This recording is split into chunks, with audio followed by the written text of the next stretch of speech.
Suicidal thoughts are not prejudicial. They can affect anyone who might be suffering with any sort of behavioral or emotional disturbances, especially folks who have mood disorders or depression, schizophrenia. Those are the people that are most vulnerable, and hopefully they are in treatment, and if they're not, that's the suggested route to go. It's so important to understand that compassion and being non-judgmental opens that door to understanding exactly what it is the patient is going through.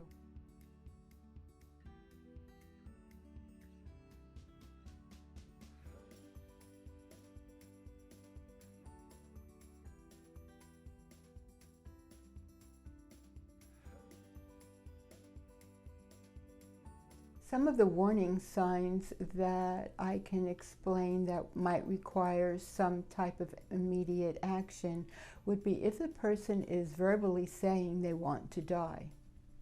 People say, I've had enough of this life and I just don't want to go on anymore.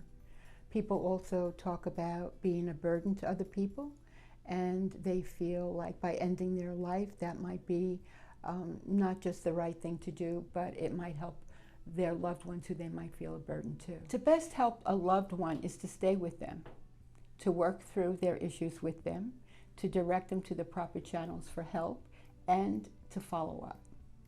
So if you have a conversation with someone and they're sharing with you their concerns and their fears, and you direct them to help, and you feel comfortable that they're getting the right care, calling them up, just checking on them and saying, can I do anything to take you to a movie or go for a walk on the beach or to engage in some sort of social activity is very, very helpful. And this way you're following through with that person to see how they are.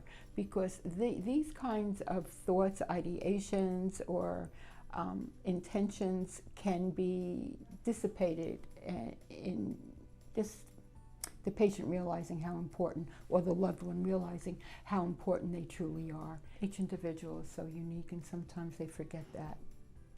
And sometimes they need to be reminded how important they are and how loved they are, and maybe how needed they truly are. Even though they're struggling, there is always hope.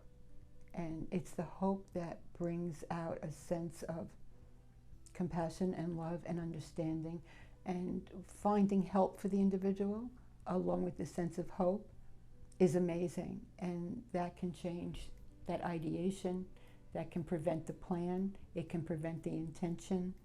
Just to allow the person to feel needed, loved, and wanted is a major, major piece of being connected.